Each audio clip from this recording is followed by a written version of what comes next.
জাহান্নাম উদ্বোধন হবে এক শ্রেণীর আলেম দিয়ে। জাহান্নাম কিন্তু উদ্বোধন হবে।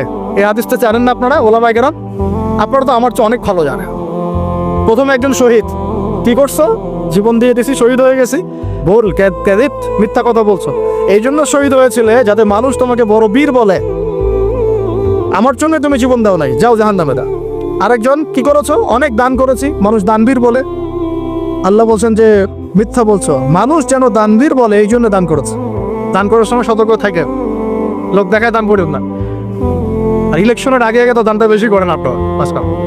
আমরা এই সুযোগটা নিব, অবশ্য আমরা বেশি বেশি দান নিব এখন তাদের কাছ থেকে, ঠিক আছে? তাদেরকে ইনভাইট করবো, দান বেশি করে দিব। ভুলেও না, এই কাজ ভুলেও করবেন না। রিক্সাওয়ালা ভাইয়ের কাছ থেকে সৎকা নিবে 10 টাকা। মুচি ভাই, তরকারিওয়ালা, ভ্যান চালক, এদের কাছ থেকে হালাল টাকা থেকে টাকা না। ওই ব্যারাট মসজিদ থেকে দিন প্রচার হবে, আর হারাম টাকার এসি মসজিদ থেকে দিনের কোনো প্রচার হবে না। বাংলাদেশে এসি মসজিদের অভাব নাকি? আমার কথা রাগ করতেছেন নাকি? বাংলাদেশে এমন অনেক মসজিদ আছে, কোটি কোটি টাকার প্রজেক্ট। ঠিক শেষ জামানের হাদিসের মতো নবীজি বলেছেন, শেষ জামানায় কিছু মসজিদ হবে চাকচিক্যময়, একদম গর্জিয়াস। হেদায়েত উঠে যাবে। পরের লাইন হচ্ছে হেদায়েত উঠে যাবে। ওটা নাই, নামাজ শেষ, মসজিদ বন্ধ।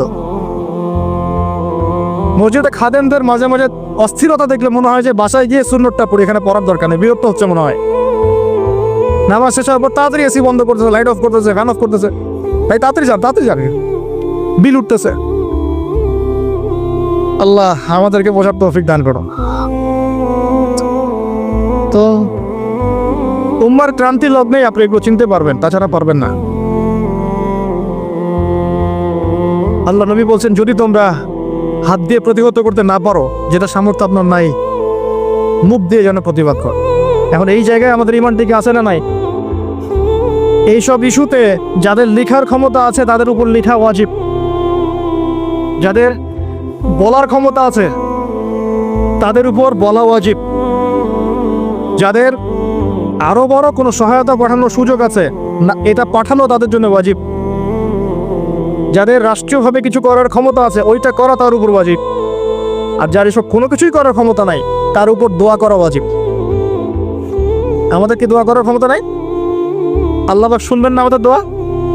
এখন আসেন, ফাইল্লাম ইয়াস্তাতি, যদি তোমরা এতেও সক্ষম না হও। আরে বাবা, মুখে কথা বলারও সুযোগ নাই, মুখে বললেও সমস্যা, অবস্থা খারাপ, গর্দান থাকবে না। আবু হুরায়রা রাদিয়াল্লাহু আনহু বলেছিলেন একটা কথা, যে আমি এমন অনেক ইলম জানি যেগুলো যদি আমি এখন বলা শুরু করি আমার গর্দান থাকবে না। সে একই কথা আমাদেরকেও মাঝে মাঝে ইশারা ইঙ্গিতে বলতে হয়। যতটুকু বলছি এতে বুঝে নেন, এর চেয়ে বেশি বলতে গেলে আমাদের গর্দান নাও থাকতে পারে। তো ভাই, আমরা যারা মুখ দিয়ে বলতে পারবো না তাদের ফাইল্লাম ইয়াস্তাতি ফাবি কলবিহি, তাহলে যেন অন্তর থেকে ঘৃণা করে। এখন আপনি বলেন, এই হাদিসের আওতায় আমাদের ইমান থেকে আছে না নাই? অ্যাটলিস্ট মন থেকেও কি ঘৃণা করে?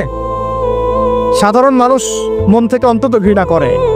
আর যদি ওয়াযালিকা আদআফু মিনাল ঈমান, মানে এটা হচ্ছে ঈমানের সবচেয়ে নিচু লেভেল, তার মানে যার মন থেকেও ঘৃণা আসছে না, ঈমানের সাথে কোনো সম্পর্ক নাই। ব্যাস, সোজা কথা।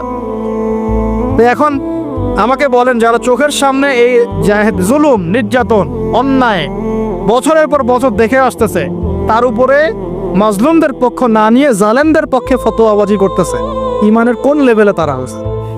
তাদের কাছে আমাদেরকে দিন শিখতে হবে, ওখানে আকীদার দার্স দিতে হবে, ওখানে আমাদেরকে সহিহ শিখতে হবে, সহিহটা শিখতে হবে।